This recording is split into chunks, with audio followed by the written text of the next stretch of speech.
Breaking news Karimnagar జిల్లా చొప్పదండిలో దారుణం జరిగింది. ఇంటర్ బాలికపై నలుగురు యువకులు అత్యాచారానికి పాల్పడ్డారు. నిందితులను పోలీసులు అరెస్ట్ చేశారు. పోక్సో చట్టం కింద కేసు నమోదు చేసి వారిని అరెస్ట్ చేశారు. అమ్మాయికి చొప్పదండి యువకుడికి ఇన్స్టాగ్రామ్లో పరిచయం ఏర్పడింది. ప్రేమ పేరుతో ట్రాప్ చేసి ఏకాంతంగా గడిపాడు. ఆ తర్వాత ఫోటోలు చూపించి ఆ యువతిని బ్లాక్మెయిల్ చేశాడు. విషయం ఫ్రెండ్స్కు చెప్పడంతో అమ్మాయిపై కన్నేసిన మరో ముగ్గురు యువకులు 2 సంవత్సరాలుగా అమ్మాయిపై అత్యాచారానికి పాల్పడుతున్నారు. నలుగురు యువకులు కూడా ఈ దారుణానికి పాల్పడ్డారు, ఈ దుర్మార్గానికి పాల్పడ్డారు. విషయం తెలియడంతో పోలీసులను ఆశ్రయించింది బాధిత కుటుంబం. గ్యాంగ్ రేప్లో నలుగురే ఉన్నారా, ఇంకెవరైనా ఉన్నారా అనే విషయంపై పోలీసులు విచారణ చేస్తున్నారు. ఇంటర్ బాలికపై, ఒక మైనర్ బాలికపై అత్యాచారానికి పాల్పడ్డాడు. ఇన్స్టాగ్రామ్లో పరిచయం ఏర్పడింది ఒక యువకుడితో. ఆ యువకుడు అమ్మాయితో చనువుగా ప్రవర్తించాడు. చనువుగా ఉన్న ఫోటోలను చూపించి బ్లాక్మెయిల్ చేశాడు. తన స్నేహితులతో కలిసి 2 సంవత్సరాలుగా అత్యాచారానికి పాల్పడిన దారుణమైన దుర్మార్గమైన ఉదంతం చోటు చేసుకుంది. నలుగురిని కూడా ప్రస్తుతం పోలీసులు అరెస్ట్ చేశారు. పోక్సో చట్టం కింద కేసు నమోదు చేసి మా ప్రతినిధి చంద్రశేఖర్తో మాట్లాడదాం. చంద్రశేఖర్, ఈ దారుణ ఘటనపై పోలీసులు ఎటువంటి కేసులు నమోదు చేశారు? అసలు ఈ ఘటనని ఎలా చూడాలి? ఆ యువకులు ఎవరు అసలు?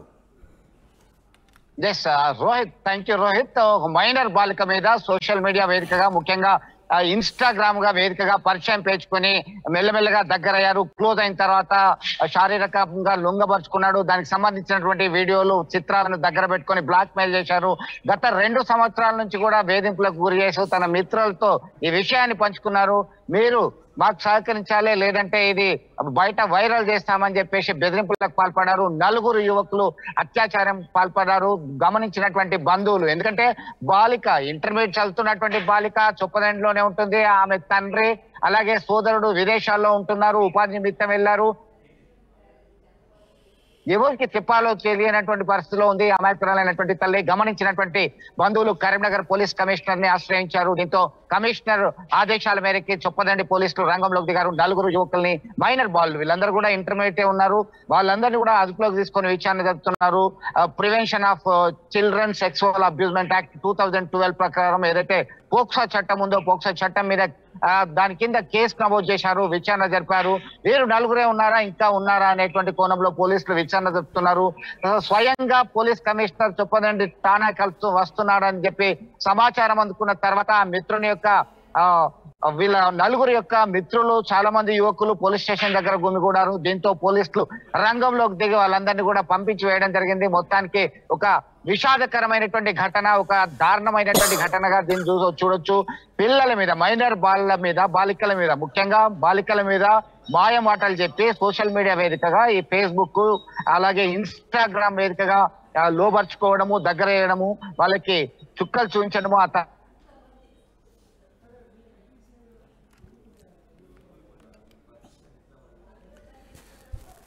కరీంనగర్ జిల్లా చొప్పదండిలో దారుణం చోటు చేసుకుంది. ఇంటర్ బాలికపై, మైనర్ బాలికపై 4 యువకులు అత్యాచారానికి పాల్పడ్డారు. నిందితులను పోలీసులు అరెస్ట్ చేశారు. పోక్సో చట్టం కింద కేసు నమోదు చేసి వారిని అదుపులోకి తీసుకున్నారు. అమ్మాయికి చొప్పదండి యువకుడికి ఇన్స్టాగ్రామ్లో పరిచయం ఏర్పడింది. ప్రేమ పేరుతో ట్రాప్ చేశాడు, ఏకాంతంగా గడిపారు. ఆ ఫోటోలను తీసుకున్నాడు.